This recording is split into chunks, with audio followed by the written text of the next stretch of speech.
Tuhan, apa kabar hari ini? Luar biasa. Mari lambaikan tanganmu, berikan tepuk tangan buat Tuhan kita Yesus. Hari ini Bapak Ibu Saudara, kita mau kembali mengingat kasih Yesus, darah Yesus yang tercurah bagi saya dan saudara. Kita ada saat ini Bapak Ibu Saudara bukan karena kekuatan kita, tapi karena darahnya tercurah bagi saya dan saudara. Tuhan layakkan kita, Tuhan ampuni kita, Tuhan sembuhkan kita, amin. Mari masing-masing pribadi kita ambil waktu teduh di hadapan Tuhan pagi hari ini.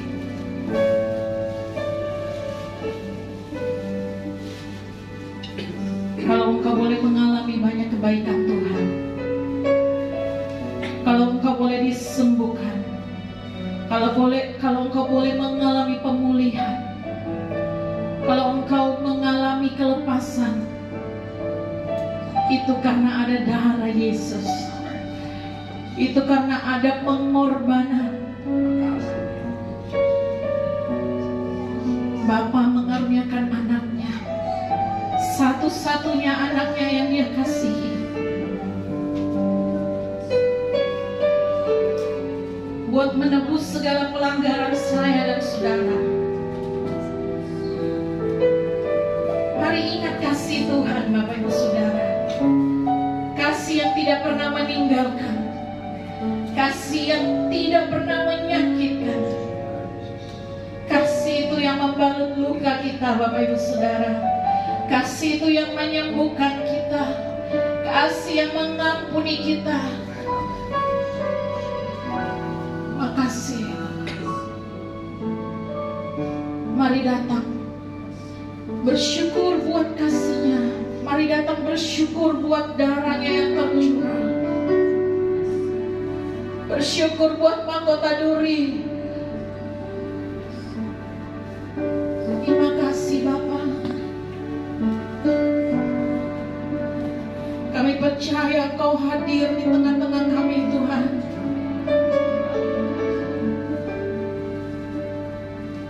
Memulihkan kami, menyembuhkan kami, membebaskan kami Tuhan.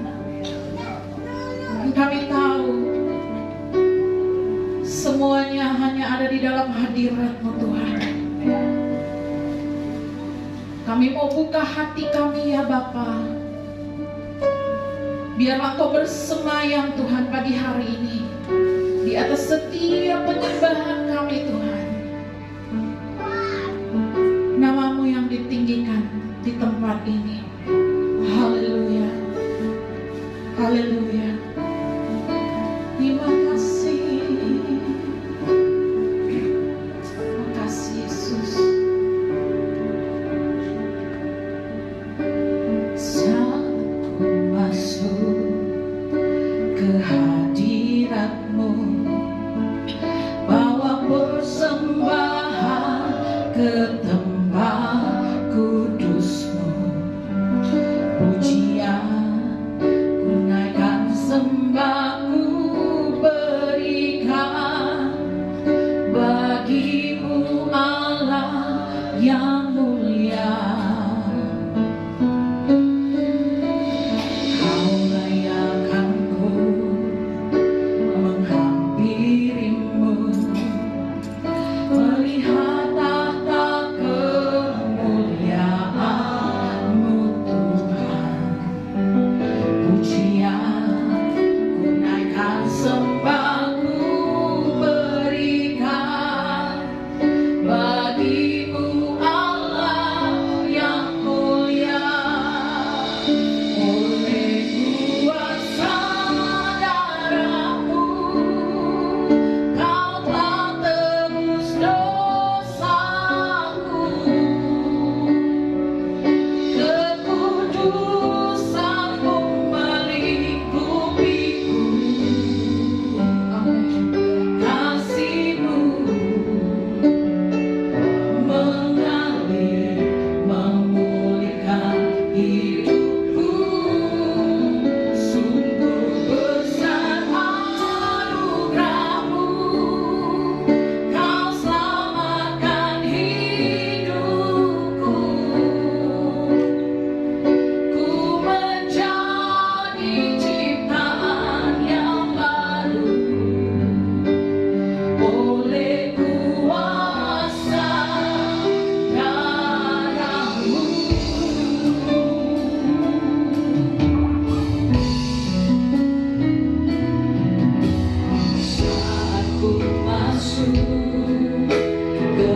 Amen.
kita hebat. Amin. Tuhan kita telah hidup di dalam diri kita, di dalam diri saya, dan juga di dalam diri Bapak Ibu Jemaat Tuhan. Sekali kita berikan tepuk tangan yang paling meriah untuk Tuhan kita. Haleluya. Dan terus memuji Tuhan.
Bawa kehidupan kita jadi terlengkapi oleh kebenaran firman Tuhan.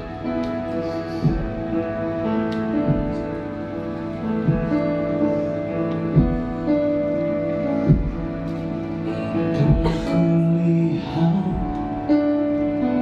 bukti kasih-Mu, Kau menderita gantikanku dengan Kau selalu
selamatkan. Berikan tepuk tangan yang terbaik buat Tuhan kita. Haleluya.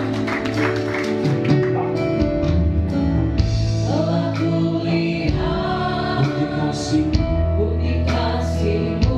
Kau menderita gantikan setiap Kau menderita gantianku. dengan darah-Mu Kau selamatkan kami. Dengan Dengan hidup menyenangkan hati-Mu. Kau selamatkanku. Kini ku hidup menyenangkan-Mu. Telah kulihat bukti kasih-Mu. Kau menderita gantianku. Dengan darah-Mu Kau selamatkan kami. Kau selamatkanku.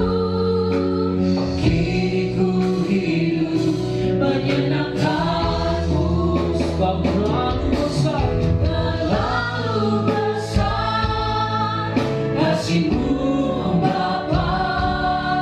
Pengorbanan yang Kau berikan bagiku terlalu mahal. terlalu mahal. Darah-Mu Yesus tercurah untuk menebus hidupku. Terlalu besar kasih-Mu, Bapa. Pengorbanan yang Kau berikan bagiku terlalu mahal. Darah-Mu Yesus tercurah untuk menebus hidupku. Terlalu besar kasih-Mu, Bapa. Jemaat Tuhan angkat suara. Pengorbanan yang Kau berikan bagiku Terlalu mahal. kasih-Mu, Bapa. Pengorbanan yang Kau berikan bagiku Terlalu mahal. terlalu mahal. Darah-Mu Yesus tercurah untuk menebus hidupku. Terlalu besar kasih-Mu, Bapa. Pengorbanan yang Kau berikan bagiku terlalu mahal. Darah-Mu Yesus tercurah untuk menebus hidupku.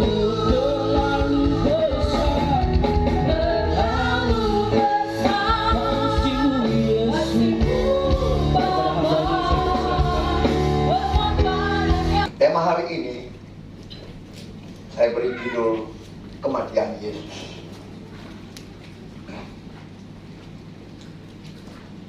Mari kita baca dalam Matius 27 ayatnya 45 sampai ke 50. Saya minta tolong kita baca dengan suara yang keras tapi perlahan, ya. Belajarlah kita mulai mengasihi Tuhan lewat membaca firman Tuhan. Amin. Kalau sudah dapat katakan amin. Ya, yang tidak bawa Alkitab atau tidak bawa gadget boleh lihat di layar, ya. 1, 2, 3. Mulai dari jam 12 ke 8 meliputi seluruh daerah itu sampai jam 3.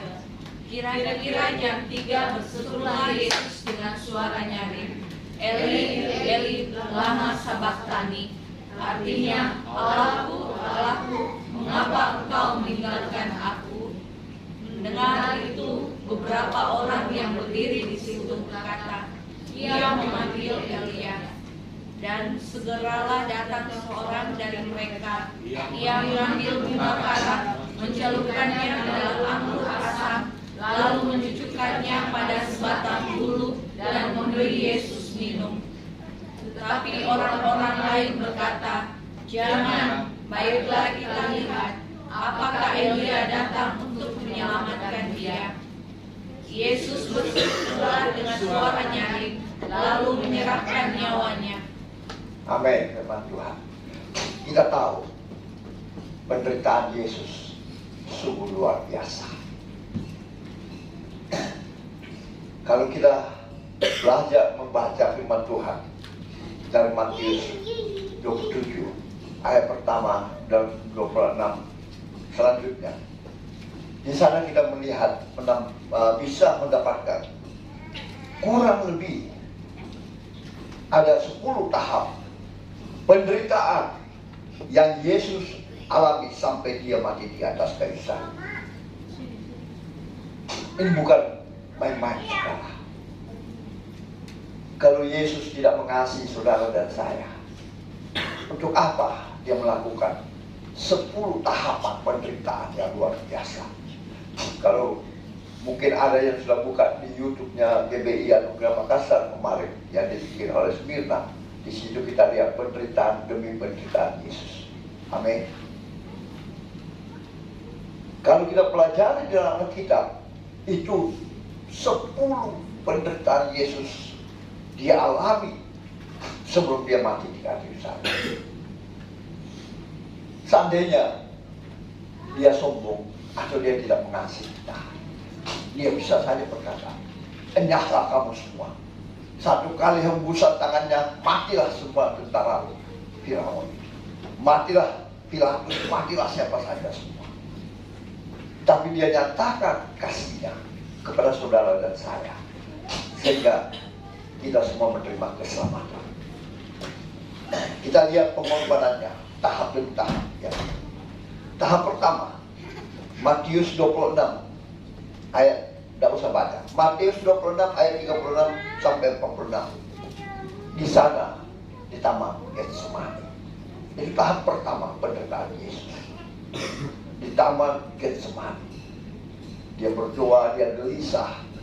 Sebagai manusia biasa, sebagai manusia 100%, dia gelisah juga. Sebagai Tuhan 100%, dia tidak goyah. Ya. Di Taman Getsemani, bagaimana dia gelisah berdoa dan menyuruh murid-muridnya tetap berdoa. Ya. Karena ini pencobaan yang luar biasa bagi dia. Nah, apa yang terjadi, saudara? Bahkan di sana Simon Petrus berkata, "Jangan ada coba-coba mengganggu Tuhan." Bahkan dia sempat memotong telinga daripada tentara. Di sana ada penderitaan demi penderitaan. Yesus tahu. Ya.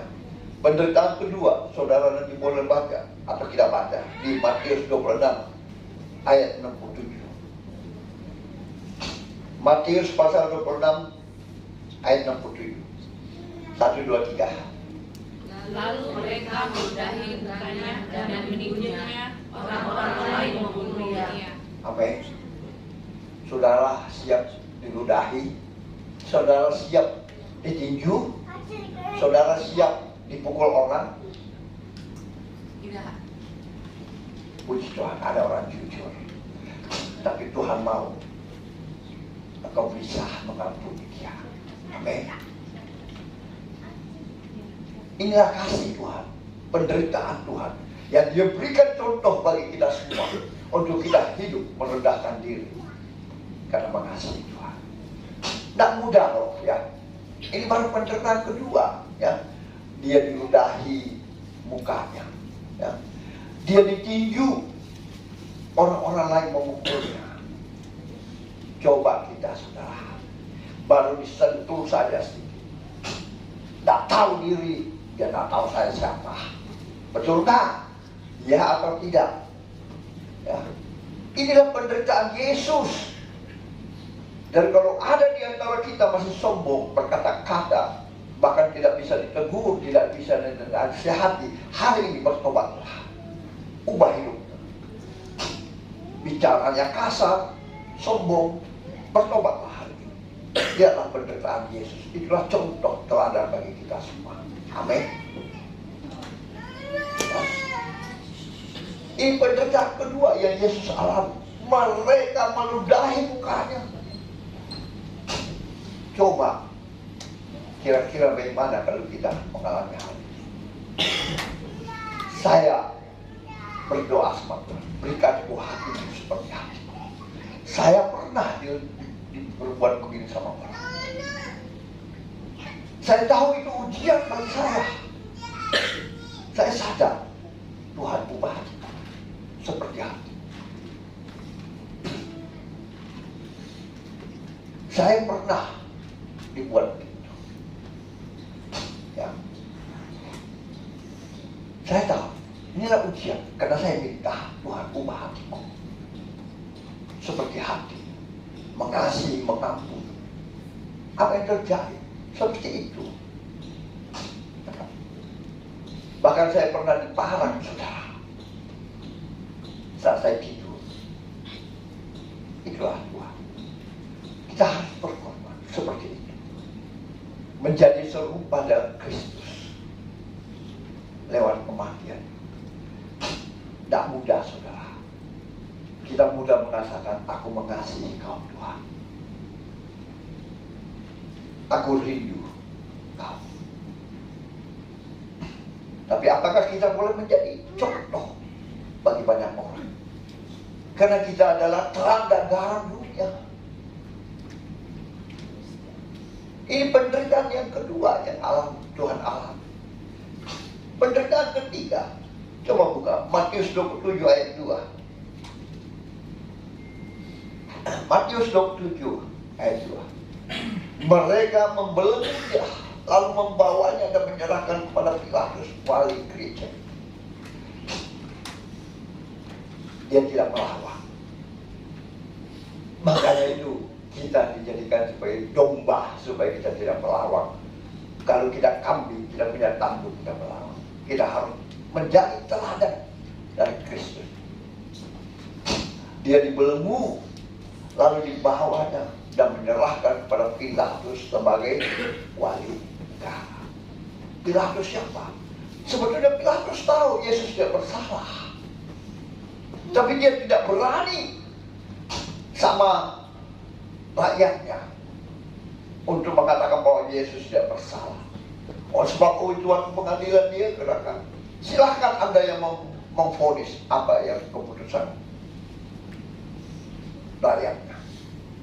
Keputusan rakyatnya, Yesus harus disalibkan dan yang digantikan adalah orang jahat. Nah, kita kadang seperti itu. Ya, kita memilih orang yang jahat daripada orang yang benar. Pilatus tahu, tapi karena tekanan dari banyak warganya, banyak jemaatnya, banyak penduduknya, dia melepaskan tanggung jawabnya. Dia bilang, silahkan Anda putuskan, ya, mana yang kau pilih, Yesus disalibkan atau penjahat yang disalibkan. Mereka berkata, penjahat bisa dilepaskan, Yesus disalibkan. Coba, kadang kita seperti ini model. Kita lebih memilih daripada suara banyak, daripada ikut firman Tuhan, daripada melakukan firman Tuhan. Tidak mudah, saudara. Penderitaan Yesus 10 tahap yang dia harus lalui, ya. Tahap yang keempat, Matius 27 ayat 26. Matius 27 ayat 26. Lalu ia membebaskan Barnabas bagi mereka, tetapi Yesus disesahnya, lalu diserahkannya untuk disalibkan. Karena suara banyak, Pilatus melepaskan Barnabas, orang jahat, dan Yesus disalibkan. Kadang kita seperti itu, saudara. Kita lebih membenarkan orang yang tidak benar daripada Yesus, daripada firman Tuhan. Hari ini tolong kaji diri kita. Apakah kita berlaku seperti itu? Seperti Pilatus? Atau seperti apa? Ya. Saudara tahu, penyesahan cara Romawi itu sangat kejam, saudara. Kalau saudara nonton kemarin di YouTube yang Saudara Smirna buat itu, ya, itu sebetulnya saya mau suruh shopping sampai kepada 10 penderitaan Yesus, tapi dia kan terlalu panjang dan tidak tahu jemaat mau tidak. Ini baru 1 jam, baru 10 jam, jemaat sudah pantatnya sudah tidak bisa tahan. Ini kan mengasihi Tuhan. Yesus semalam-malam berdoa dan dia menyuruh umatnya, muridnya untuk berdoa. Inikah yang kita lakukan biasa? Penyesahan cara Romawi dilakukan dengan melucuti apa? Pakaian Yesus. Ya. Pakaian Yesus dilucuti serta membentangkan tubuhnya pada sebuah tiang yang pendek dan tangan terikat. Alat penyesahan itu dibuat dari apa? Gagang kayu. Gagang kayu yang pendek diikat dengan beberapa tali kulit di ujungnya, dan pada ujung kulit itu diikatkan potongan kecil besi dan tulang. Lalu 2 orang di samping Yesus memukul punggungnya dan mengakibatkan pembuluh darah dan urat nadi pecah hingga mengeluarkan darah. Inilah yang penderitaan yang Yesus tahan luar biasa. Kenapa? Dia mengasihi saudara dan saya. Itu penyesahan Romawi. Ya. Dibuat kayu yang pendek, lalu diikat dengan tali kulit, paku, dan tulang-tulang dipukulkan di punggung Yesus. Kira-kira bagaimana? Kita hanya kena cambuk 1 kali, atau kena tinju 1 kali, sudah hati itu panasnya belum. Tapi apakah Yesus membalas penyesahan ini? Oleh bilu-bilunya kita disembuhkan, kita diampuni. Kalau dia tidak menderita seperti itu, saya dan saudara sia-sialah beribadah kepada Tuhan. Itulah contoh kasih yang Tuhan berikan, pengampunan yang Tuhan berikan bagi umatnya semua. Jadi jangan tidak buru-buru, baru kena sedikit senggolan, marah, emosi, bicara kasar, tidak hormat sama orang tua, tidak mengasihi anak cucu, tidak mengasihi istri, ya, sedikit saja tersunggi, emosinya meledak. Tidak mengasihi Tuhan. Halo, kita mengasihi Tuhan. Amin. Berubahlah. Hari ini bertobatlah. Karena kita adalah terang dan garam dunia. Kita adalah Injil yang terbuka, yang dilihat banyak orang. Kalau kita bilang, aku mengasihi Tuhan, buktikan. Sentuh hatiku, ubah hidupku Tuhan menjadi yang baru. Bagi emas yang murni, engkau membersihkan. Itulah kehidupan yang harus kita lakukan, yang harus kita contoh bagaimana penderitaan Tuhan. Dia tidak membalas kejahatan dengan kejahatan. Dia tidak membalas caci maki dengan caci maki. Itulah penderitaan tahap demi tahap yang Tuhan Yesus alami. Ya. Dia disesah, ya, mengakibatkan apa? Pembuluh darahnya dan urat nadinya pecah hingga mengeluarkan darah. Bayangkan, secara manusia 100%, dia pasti merasakan penderitaan. Tapi dia lakukan karena itu kehendak Bapa di surga. Apakah kita bersedia mengikuti Yesus? Kan kita umatnya. Kita bilang, aku mau mengikutimu Yesus. Mengikuti atau kita berjalan ke samping? Kalau mengikuti itu terus sampai di belakangnya, terus sampai di surga kita mengikuti dia. Tapi kalau kita sudah melenceng sedikit, maka semakin jauhlah kita dari itu. Sedikit saja kita melenceng dari sampingnya, Maka itu kalau kita tarik garis lurus, maka semakin jauh, semakin jauh, semakin jauh. Tapi kalau kita mengikutinya dari belakang, maka apa yang dia langkahkan kita tersendiri. Itulah yang mengikuti Yesus, saudara. Penderitaan yang kelima, Matius 27 ayatnya 28 dan 29. Matius 27 ayatnya yang ke 28 dan 29. Mereka menanggalkan pakaiannya dan mengenakan jubah ungu kepadanya. Atas 29. Mereka menganem sebuah mahkota duri dan menaruh di atas kepalanya, lalu memberikan dia sebatang bulu di tangan kanannya. Kemudian mereka berlutut di hadapannya, mengolok-olok dia, katanya, salah hai raja orang Yahudi. Dia bukan berlutut karena menghormati Tuhan. Dia berlutut sengaja karena mengolok-olok Tuhan. Ya. Karena kita seperti itu enggak. Kita tidak sadari, saudara. Kita beribadah, kita nyontek-nyontek, main-main kiri kanan, tertawa-tertawa, ya. Bukan HP yang dilihat firman Tuhan, tapi main-main dengan HP-HP lain. Karena kita seperti itu, kita tidak sadari. Kita mengolok-olok Yesus. Kita datang beribadah, seperti inilah kita kadang. Ya. Kita berlutut di hadapannya. Tapi bukan menyembah dia, tapi kita mengolok-olok dia. Kita bermain-main, kita tidak menghargai firman Tuhan. Kita tidak menghargai ibadah yang Tuhan berikan. Kita tidak sadari. Kita seperti orang ini. Kita datang beribadah, mungkin gereja penuh. Tetapi apakah benar orang datang sujud menyembah Tuhan, memuji Tuhan, memuliakan Tuhan, atau mengolok-olok Tuhan? Dia datang beribadah, sujud kepada Tuhan, tetapi dia mengolok-olok Tuhan. Dia pura-pura menyembah Tuhan, berlutut di hadapannya, tetapi dia mengolok-olok Tuhan. Katanya, hai raja orang Yahudi.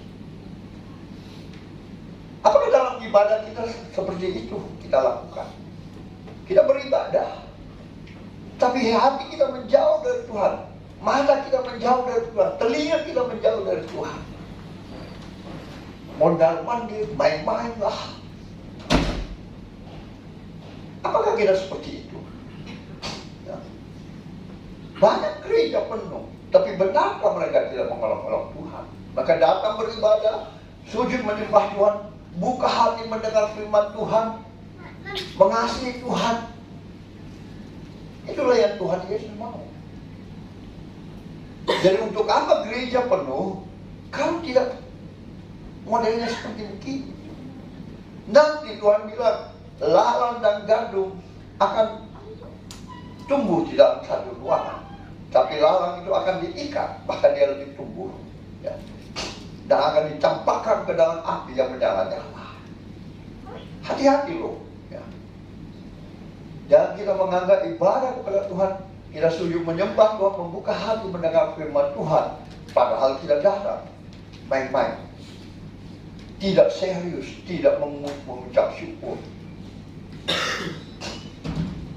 Hati-hati loh, ya. Nanti kita seperti lalang, bukan seperti gandum. Gandum semakin berbuah, semakin menunduk. Tapi lalang semakin tinggi, dia merasa dirinya hebat dan tertinggi. Tapi saat Yesus datang, maka dia akan memisahkan Adam dan gandum. Maka dia akan mengikat lalang dan membakarnya. Hati-hati dong. Jangan kita seperti ini. Berlutut di hadapannya, datang di situ. Tapi kita mengolok-olok dia, kita tidak menghargai firman Tuhan, kita tidak menghargai ibadah pujian penyembahan. Kita main-main dengan HP, kita ngobrol-ngobrol di kanan. Hati-hati loh, ya. Lihat pengorbanannya Tuhan kepada kita. Ya. Pengorbanannya yang ke-6, saudara. Matius 27 ayat 31. Matius 27 ayat 31. Bayangkan, sesudah mengolok-olok dia, mereka menanggalkan jubah itu daripadanya dan mengenakan pula pakaiannya kepadanya. Kemudian mereka membawa dia keluar untuk disalibkan. Yesus memikul salibnya. Adakah kita bisa memikul salib kita? Ya, kita gampang bicara, tapi bisakah kita pikul salib kita?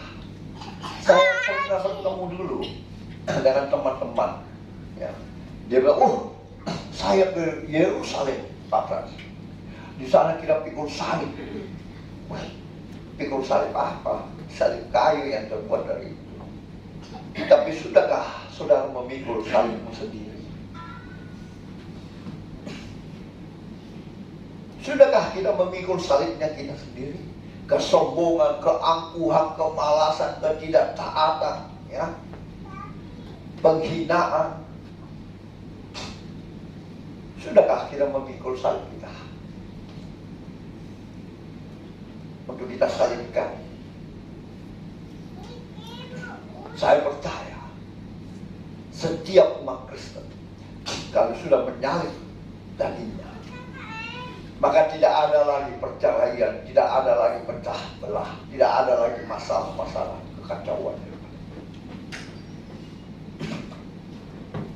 Amin. Karena apa? Saling mengasihi, saling mengampuni. Saya kaget, saudara. Baru-baru saya bertemu dengan gembala-gembala, pendeta-pendeta. Ternyata mereka punya pribadi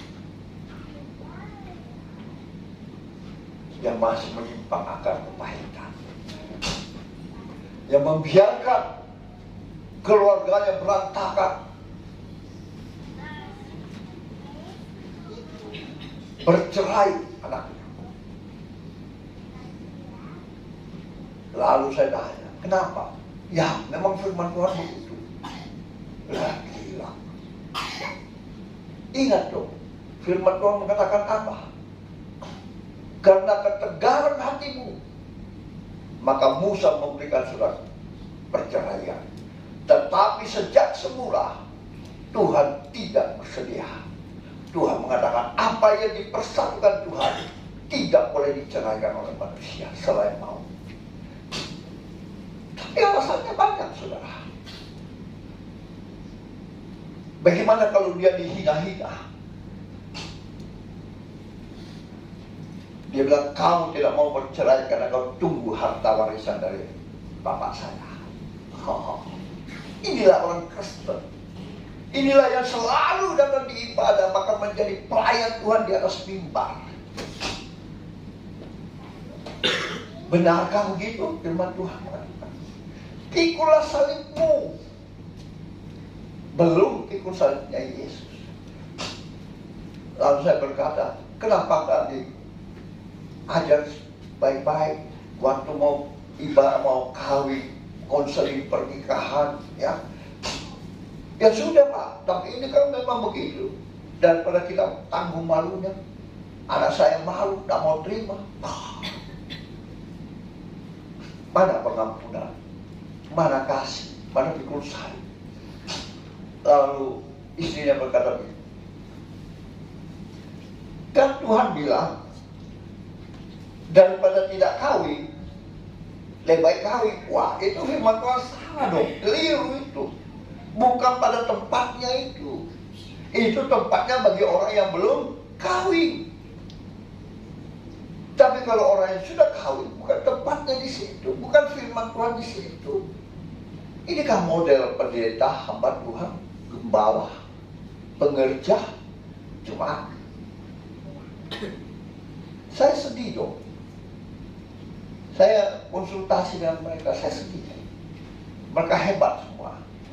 Sudah puluhan tahun jadi hamba Tuhan. Melebihi dari saya. Tapi mereka punya kata-kata seperti itu. Akar kepahitan, tidak bisa melupakan, tidak bisa mengampuni, Inilah orang Kristen. Inikah yang Tuhan Yesus mau? Inilah contoh teladan yang Tuhan berikan bagi kita. Mau mengikuti Dia? Atau mau mengikuti apa? Tuhan memberikan kita kebebasan memilih ikut Yesus atau ikut siapa. Hati-hati loh, ya. Jangan kita banyak alasan dengan alasan. Karena malu gengsi ini. Siapa mau dikasih begitu? Nah, Yesus hanya diludahi, tidak dipukuli. Penderitaan kita sesuai tidak dengan Dia? Banyak orang yang saya dulu layani, mau cerai, mau apa, mau tidak bisa mengampuni sakit, penyakit. Itu akibat apa? Kesombongan, tidak pikul salib. Saya tidak bisa terima, Pak Pras. Dia begini-begini sama saya. Hebat. Belajarlah ini. Belajarlah kematian Yesus. Itu teladan. Itu contoh bagi umat yang dikasihi Tuhan. Supaya kita menjadi terang dan terang. Supaya kita menjadi pendengar dan pelaku firman Tuhan. Terlalu banyak dalam pelayanan saya selama 20 tahun. Ya. Ada orang sakit karena dosa, karena tidak bisa mengampuni.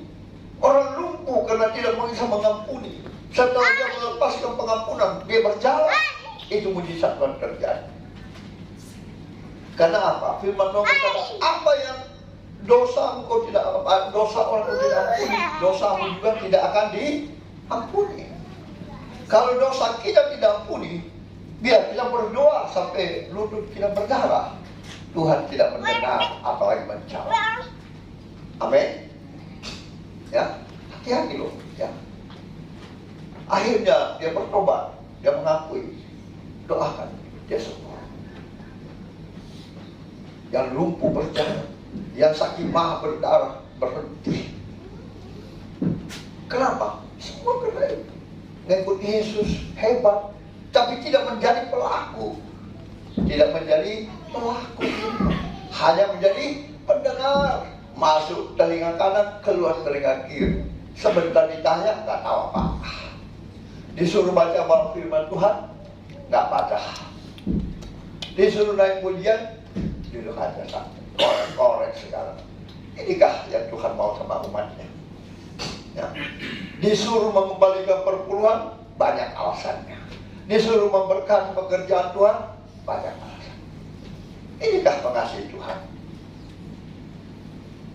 Dia memberikan nyawanya bagi kita. Semua yang Tuhan kita miliki, Tuhan punya. Tapi saat Tuhan bilang, kembalikan milikku,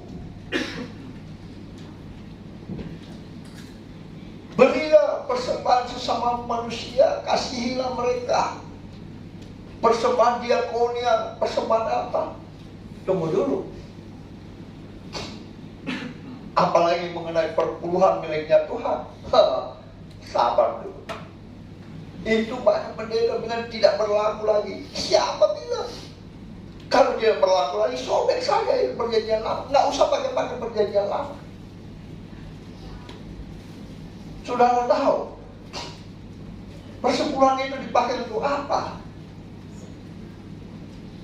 Untuk persediaan makanan di rumah Tuhan, supaya gereja Tuhan semakin dikembangkan. Karena apa? Kita kan disuruh amanat agung.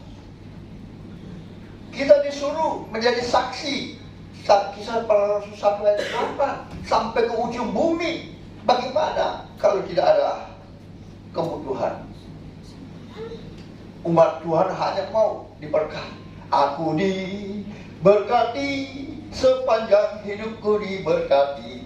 Tapi kalau bilang, hei, kau sudah diberkati, tabur tuai. Mulai berpikir macam-macam. Saudara adalah lalang atau gandum. Saudara menjadi pendengar atau pelaku firman Tuhan, atau hanya mendengar firman Tuhan. Saudara jadi terang dan galau, Halo? Kau sudah diberkati. Kau memberkati tidak supaya orang lain juga dengar kesaksian, orang lain juga tahu kabar baik itu sampai Tuhan datang untuk kedua kalinya menjemput saudara. Atau asal yang penting aku selamat, yang penting aku diberkati, yang lain biarin dia mati saja bermomen. Ini keamanan agung. Inikah Kisah Para Rasul 1 ayat 8? Hati-hati loh, ya, hati-hati. Kita melihat contoh penderitaan Tuhan, dia lakukan untuk siapa? Ya. Penderitaan yang ke-7, Matius 27 ayat 35. Matius 27 ayat 35. Sesudah menyalibkan dia, mereka membagi-bagikan pakaiannya dengan membuang undi. Luar biasa, Tuhan disalibkan. Tahu bagaimana penyaliban Tuhan? Dia apa? Diikat tangannya. Kan biasa kita lihat orang mencontohkan cuma diikat tangannya, diikat kaki. Ya, tapi bagaimana Yesus disalibkan? Paku atau bukan? Dipaku tangannya kan? Dipaku kakinya kan? Bukan diikat. Ya, penderitaannya itu bagaimana? Kita ditusuk jarum saja, kita sudah berteriak. Ya atau tidak? Pernah nggak ditusuk jarum? Berteriak enggak? Atau ditusuk paku, berteriak enggak? Injak paku aja berteriak.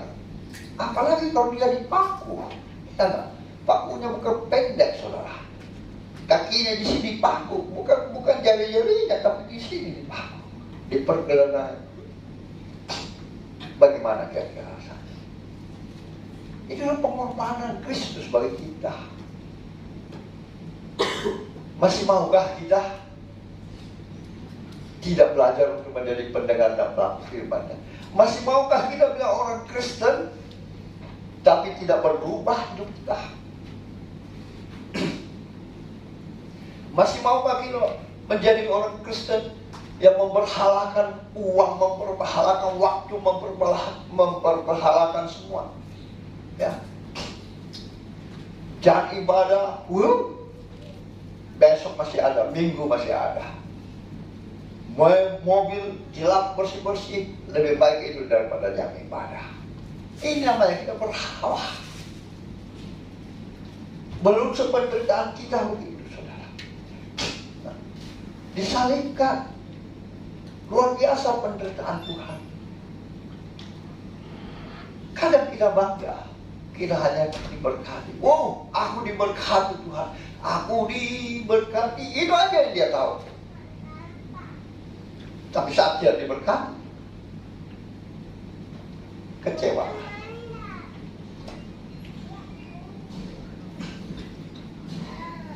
Ini kan modelnya kita akhir-akhir ini. Berubahlah, bertobatlah. Setelah kita melihat 10 tahap penderitaan Yesus, karena begitu besar kasih Allah pada kita. Amin. Ya. Tahap ke-8, Matius 27 ayat 39. Matius 37 ayat 39. Orang-orang yang lewat di sana menghujat dia sambil menggelengkan kepala.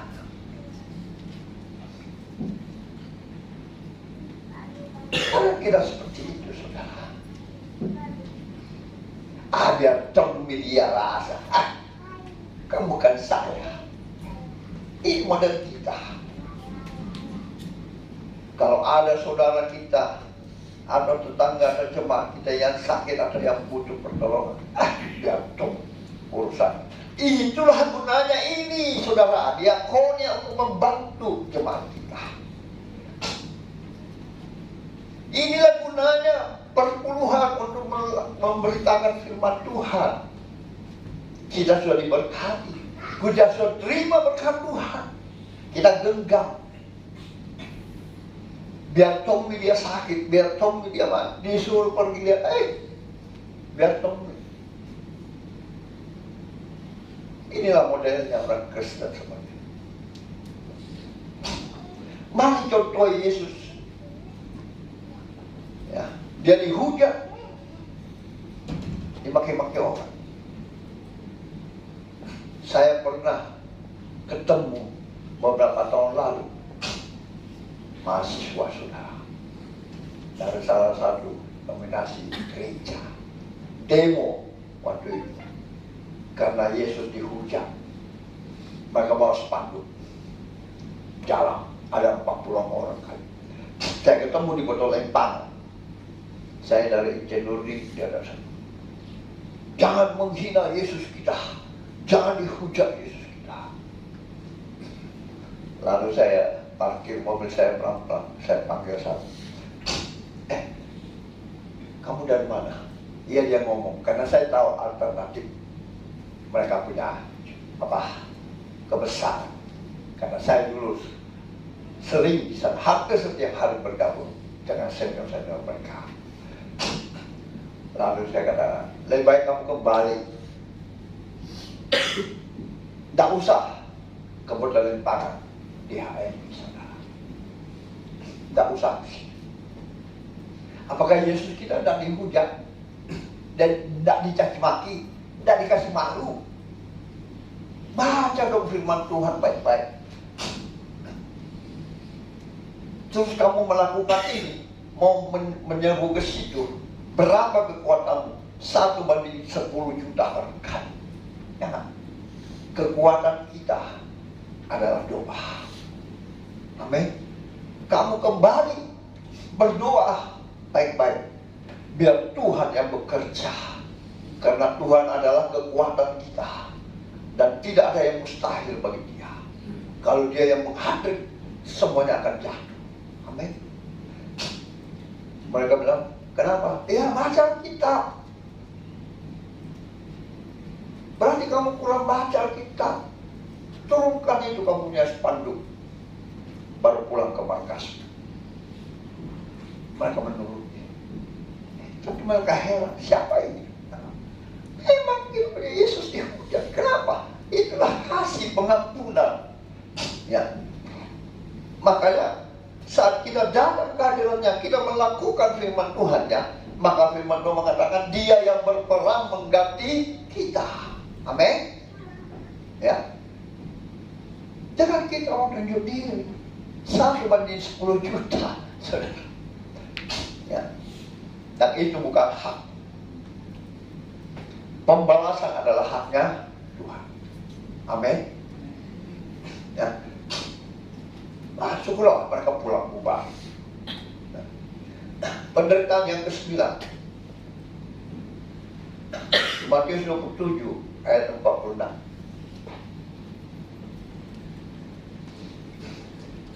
Kira-kira jam 3 berserulah Yesus dengan suara nyaring, Eli, Eli, lama sabachthani. Artinya, Allahku, Allahku, mengapa engkau meninggalkan aku? Ini membuktikan bahwa Yesus adalah manusia 100%. Dia merasakan kesakitan yang luar biasa. Ya. Saat roh Tuhan meninggalkan dia, maka dia dia juga tidak tahan penderitaan secara manusia. Tapi karena Bapa yang menyuruh, maka dia harus lakukan. Maka dia berteriak, mengapa engkau meninggalkan aku? Makanya kalau kita biasa, kalau Tuhan bersertaku, siapa lawanku? Amin. Jangan kita cuma bilang, siapa lawanku? Tapi kita tak tahu bahwa kita ini manusia. Kadang seperti itu. Kita mau mengusir setan, kita mau mengatakan, Tuhan bilang, tunduklah kepada Allah dan lawanlah iblis. Maka iblis lari daripada aku. Kalau Yesus ada, tapi kalau Yesus tidak ada, Allah tidak ada di dalam kita, maka kita akan berteriak seperti itu. Oleh sebab itu, usahakan hidup kita diubah. Ada roh Tuhan dalam hidup kita. Ya. Karena itu memang sudah dijanjikan bagi umat manusia. Setelah Yesus wafat, sebelum kenaikan dia ke surga, dia mengembuskan Roh Kudus bagi setiap umatnya. Amin. Supaya apa? Dia tahu kita tak kuat. Dia tahu dia sudah mengasihi kita. Oleh sebab itu andalkan dia. Ya, minta dia membaptis kita dengan Roh Kudus, supaya kita bisa dibaptis dalam baptisan api. Kita boleh berjalan, kita boleh dicaci maki, kita boleh diolok-olok, kita boleh ditampar, diludahi. Kita pada Tuhan, ampuni dia, kasihi dia. Amin. Itu ciri orang Kristen. Ya. Kalau belum apa-apa sudah sombong, diberkati sudah sombong, lupa semua pengorbanan Tuhan. Dipakai Tuhan sedikit sudah sombong, lupa pengorbanan Tuhan. Dikira kita yang terhebat. Tidak ada apa-apanya kita. Tidak ada apa-apanya.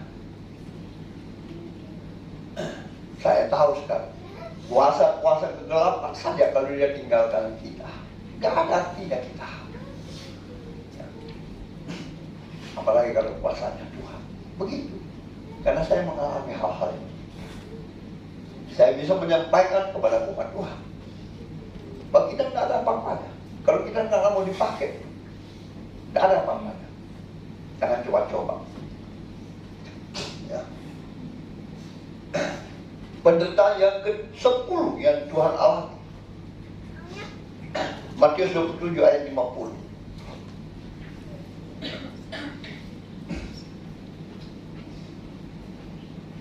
Yesus berseru dengan suara nyaring, lalu menyerahkan nyawanya.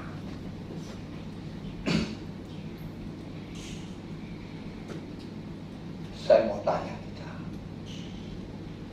apakah pernah dibilang, Bapa, balaskan perbuatan mereka? Dan dia menyerahkan semua perbuatan-perbuatan jahat itu kepada Bapanya untuk membalas.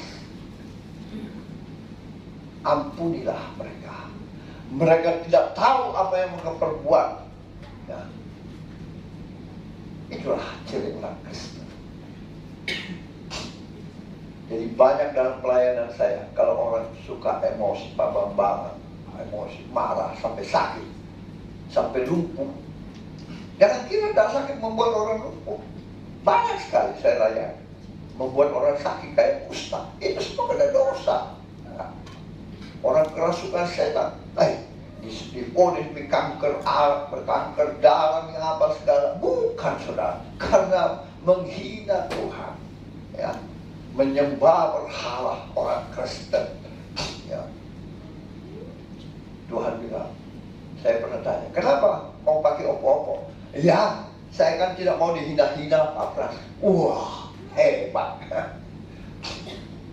Jadi, sekarang kau sakit, bisa nggak pergunakan kau punya itu? Opo-opo. Ya, sudah 5 tahun nih Pak saya ini.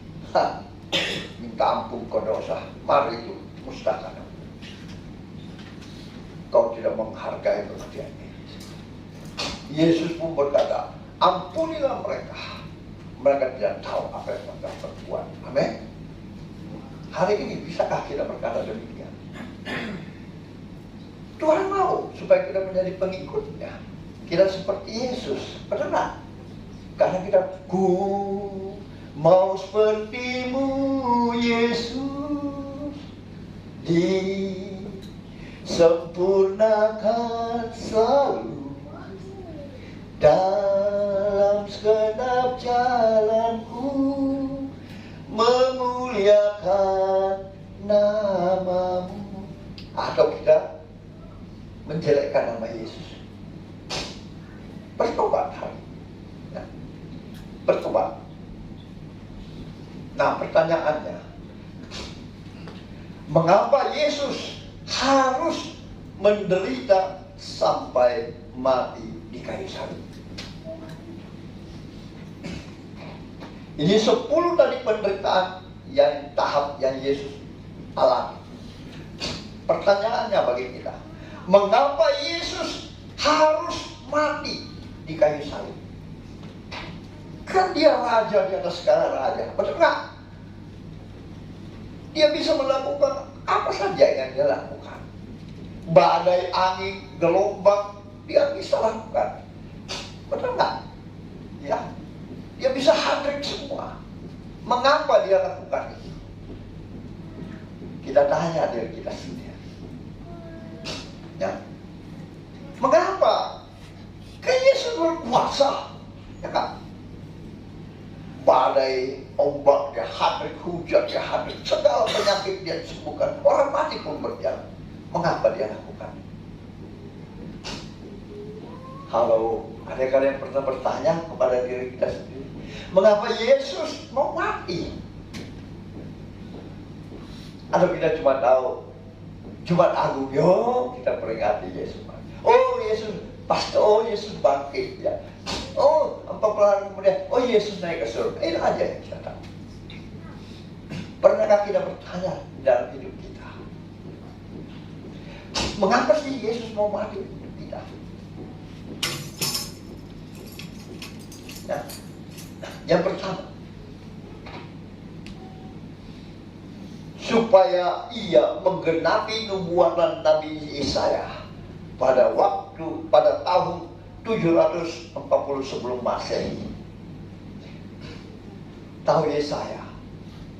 Yesaya artinya Tuhan menyelamatkan. Makanya kalau disuruh baca firman Tuhan, baca.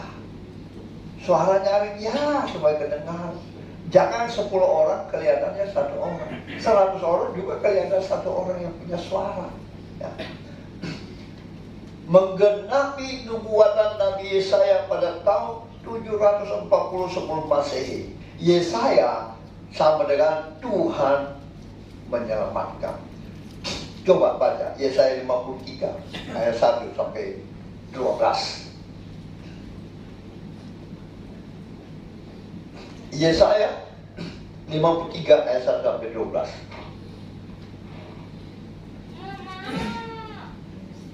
Yesaya, Nabi Yesaya pasal 53 ayat 1 sampai 12. Oke, silahkan dibaca dengan suara nyaring. 1, 2, 3. Siapakah yang percaya pada berita yang kami dengar, dan kepada siapa tanah kekuasaan Tuhan dinyatakan? Sebagai tanah yang tumbuh di hadapan Tuhan, dan sebagai tunas dari tanah kering. Dia tidak tampan dan semaraknya pun tidak ada, sehingga kita memandang dia, dan rupa pun tidak, sehingga kita menginginkannya. Dia dihina dan dihindari orang, seorang yang penuh kesengsaraan dan yang biasa menderita kesakitan. Dia sangat dihina sehingga orang menutup mukanya terhadap dia, dan bagi kita pun dia tidak masuk hitungan. Tetapi sesungguhnya penyakit kita lah yang ditanggungnya, dan kesengsaraan kita yang dipikulnya. Padahal kita mengira dia kena tulah, dipukul dan ditindas Allah, tetapi dia tertikam oleh karena pemberontakan kita. Dia direnungkan oleh karena kejahatan kita, dan jalan yang mendatangkan keselamatan bagi kita ditimpakan padanya, dan oleh pilu-pilunya kita menjadi sembuh. Kita sekalian sesat seperti domba, masing-masing kita mengambil jalannya sendiri, tetapi Tuhan telah menimpakan kepadanya kejahatan kita sekalian. Dia dianiaya, tetapi dia membiarkan diri ditindas, dan tidak membuka mulutnya, seperti anak domba yang dibawa ke pembantaian, seperti induk domba yang di depan orang-orang yang mengutip mulutnya. Dia tidak membuka mulutnya. Sudah penahan dan hukuman dia terambil, dan tentang nasibnya siapakah yang memikirkannya? Sungguh ia terputus dari negeri orang-orang hidup, dan karena pemberontakan umatku ia kena tulah. Orang menempatkan kuburnya di antara orang-orang fasik, dan di dalam matinya dia ada di antara penjahat-penjahat. Sekali dia tidak berbuat kekerasan dan tipu tidak ada dalam mulutnya. Tetapi Tuhan berkehendak menemukan dia dengan kesakitan. Apabila dia menyerahkan dirinya sebagai korban menebus salah, dia akan melihat turunannya, umurnya akan berlanjut dan kemudahan akan terlaksana olehnya. Kesusahan jiwanya, ia akan melihat terang dan menjadi puas. Dan hambaku itu sebagai orang benar akan membenarkan banyak orang dan menjadikan mereka diam betul. Sebab itu aku akan membagikan kepadanya orang-orang besar sebagai rampasan, dan dia akan memperoleh orang-orang kuat sebagai jarahan, yaitu sebagai ganti karena ia telah menyerahkan nyawanya ke dalam maut, dan karena ia terhitung di antara pemberontak-pemberontak, sekalipun ia menanggung dosa banyak orang dan berdoa untuk pemberontak-pemberontak. Amin. Siapa yang ditanggung? Siapa punya dosa ditanggung? Saya dan saudara. Amin. Sehingga dia mati di atas kayu salib. Yesus berdosa sedikit pun tidak dosa. Siapa punya dosa? Saya dan saudara. Adakah kita yang mau menanggung? Ya, adakah di antara kita yang mau menanggung dosa keluarga kita? Belajarlah pada dia, kayu salib. Makanya kalau saya konseling orang yang tidak bisa melepaskan akan kepahitan, saya mengatakan pandanglah salib Yesus. Seberapa besarkah kehinaan saudara dengan Yesus?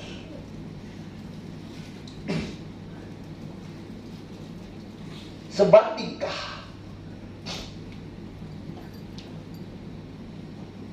terlalu banyak orang saya layani mengaku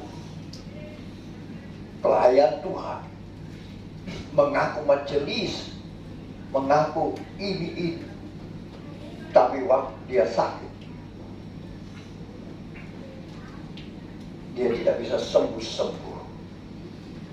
Puji Tuhan, Tuhan pakai saya, layani dia. Semua kenapa? Akar kepahitan, tidak bisa mengampuni.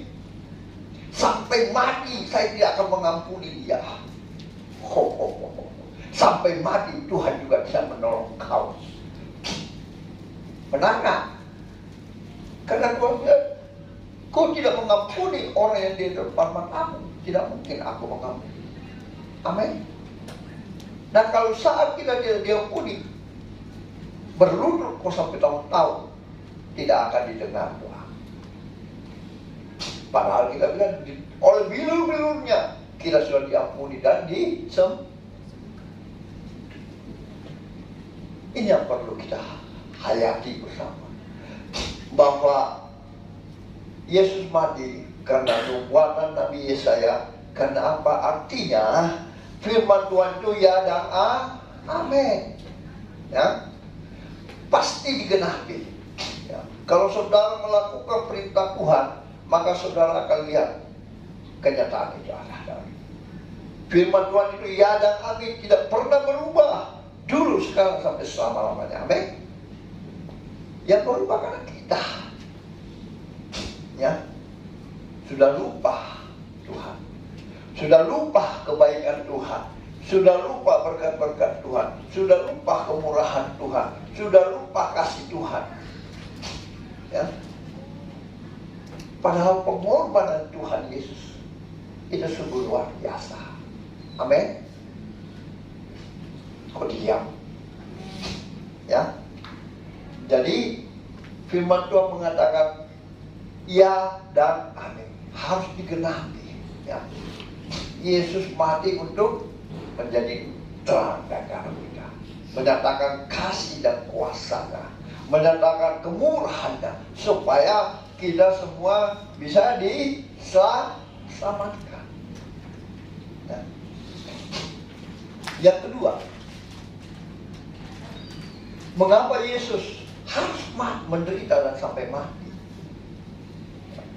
Yang kedua, kita semua kadang baca, gampang sekali. Coba Yohanes 3:16, siapa yang nggak tahu? Yohanes 3:16. Tolong dibaca. 1, 2, 3. Karena begitu besar kasih Allah akan dunia ini, sehingga Ia mengaruniakan anaknya yang tunggal, supaya setiap orang yang percaya padanya tidak binasa, melainkan melalui hidup yang kekal. Amin. Ini yang kita mau kan? Ya kan? Kalau dia tidak mati menderita, maka kita tidak akan mendapat. Amin. Kita ingat,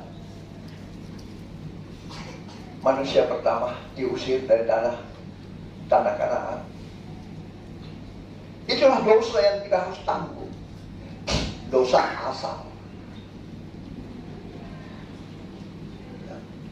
Ada orang, kalau baby tidak ada dosanya Pak. Ini yang tidak mengerti firman Tuhan. Firman Tuhan mengatakan, siapa barang abbas, adakah manusia yang tidak berdosa? Tidak ada manusia yang tidak berdosa. Ya. Inilah kasih Tuhan, ya, tercurah bagi kita, supaya kita yang percaya kepadanya tidak binasa. Oleh sebab itu, belajar pada. Tidak percaya Yesus menderita untuk siapa? Untuk kita. Kita harus menderita. Tuhan bilang, kalau mau ikut saya, jualah hartamu, ikutlah aku. Ya, harta itu berbicara apa? Kesombongan, keakuan, harta apapun.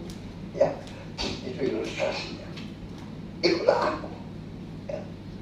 Kalau engkau tidak layak. Ada orang, saya mau dikuburkan dulu bapakku, dia bilang kau tidak layak ikut Tuhan. Amin. Ya. Jadi karena ia tadi Yohanes 3:16 ya, ia telah mengaruniakan anaknya tunggal supaya setiap orang yang percaya kepadanya tidak binasa. Jangan stuck sampai percaya, saudara. Ya, kalau percaya, Tuhan bilang, saya tampung percaya, betul lah. Tapi dia tidak taat. Ya, saya tak percaya Yesus. Siapa bilang dia tidak percaya? Bahkan dia coba ganggu Yesus waktu 40 hari Yesus berpuasa. Ya kan? Kalau kau Allah, coba jatuhkan dirimu, maka semua yang ada di dunia ini saya berikan kepada. Pasti dia percaya. Cuma dia tidak taat sama firman Tuhan. Malaikatnya Tuhan loh yang pertama ya, karena tidak mendengar perintah, tidak taat kepada Tuhan, maka dia jadi iblis. Ya. Hati-hati ya. Poin yang ketiga dari mengapa Yesus harus menderita sampai mati di atas kayu salib, baca Matius 27 ayat 51. Matius 27 ayat 51.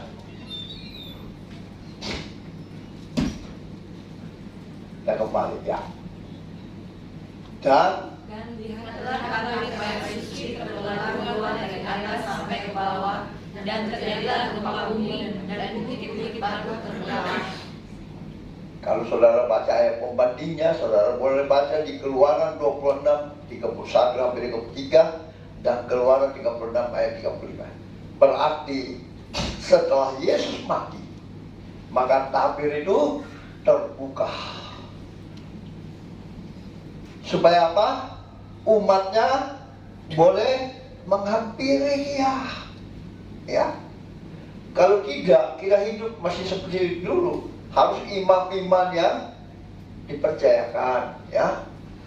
Tapi sekarang setelah kematian Yesus karena kasihnya, kita pun boleh menghampiri tahtanya. Kita boleh datang mengakui dosa kita, ya, datang mengakui kesalahan kita, ya.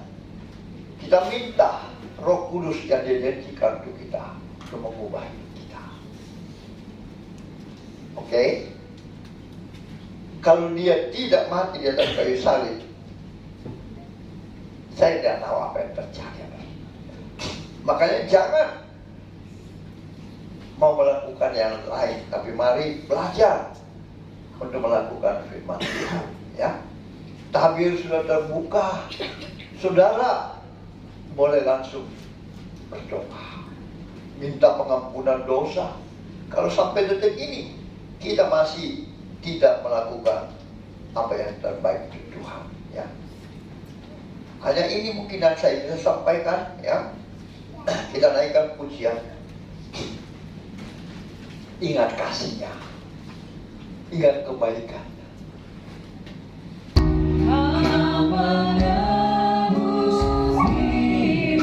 Mana yang sudah menerima ucapan kudus akan kita panggil. Oleh segenap kasih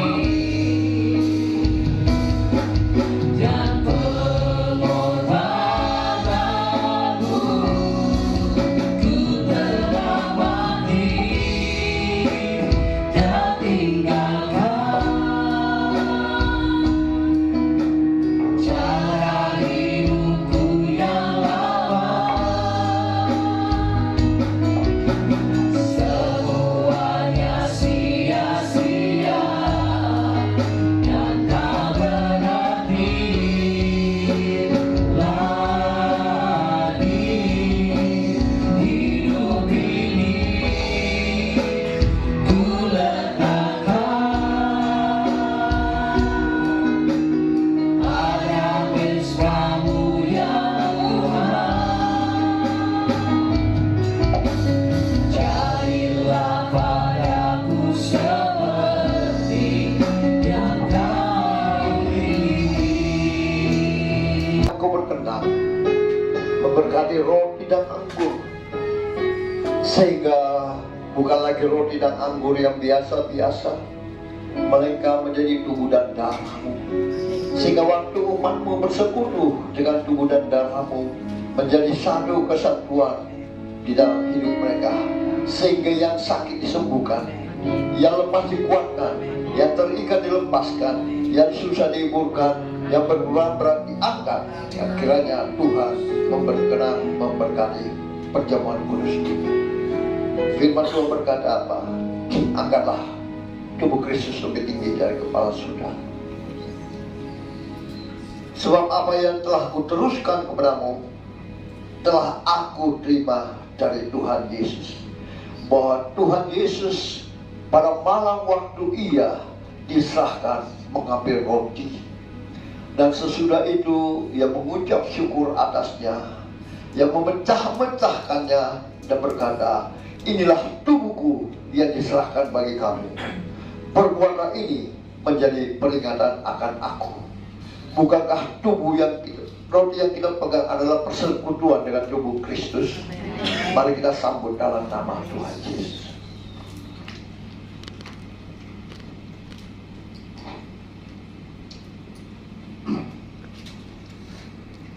Lebih tinggi dari kepala kita.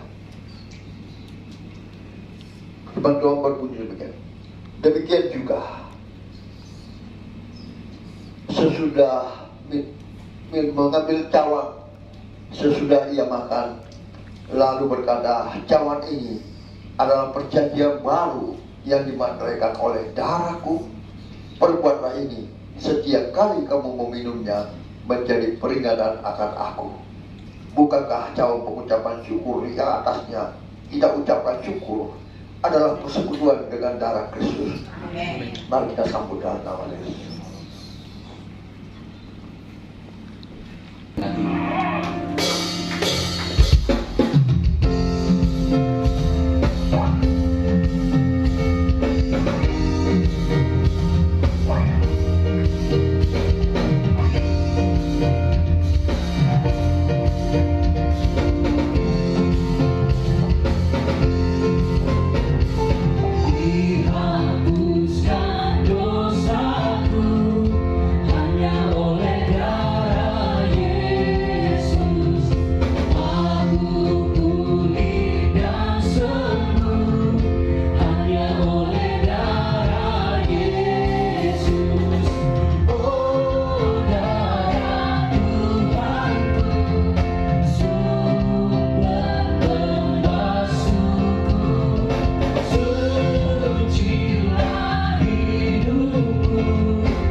Tuhan bertemu kembali di waktu yang akan datang. Izinkan hamba-Mu memohon berkat-Mu bagi umat-Mu yang Kau kasih. Mari umat Tuhan yang dikasihi Tuhan, angkat iman percayamu untuk menerima berkat Tuhan dengan mengangkat kedua belah tanganmu ke hadapannya.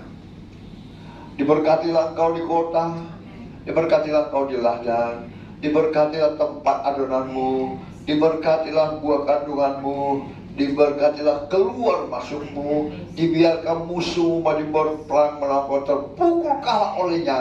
Dan apa yang sedang engkau usahakan, apa yang sedang engkau kerjakan, Tuhan berkati sehingga engkau semakin naik dan tidak pernah turun. Engkau menjadi kepala dan bukan menjadi ekor. Mulai pagi siang hari ini sampai Maranatha, Tuhan Yesus datang menjemput setiap kita yang percaya diberkati Tuhan, dilindungi, disertai dan dipelihara Tuhan. Sama-sama kita katakan amin.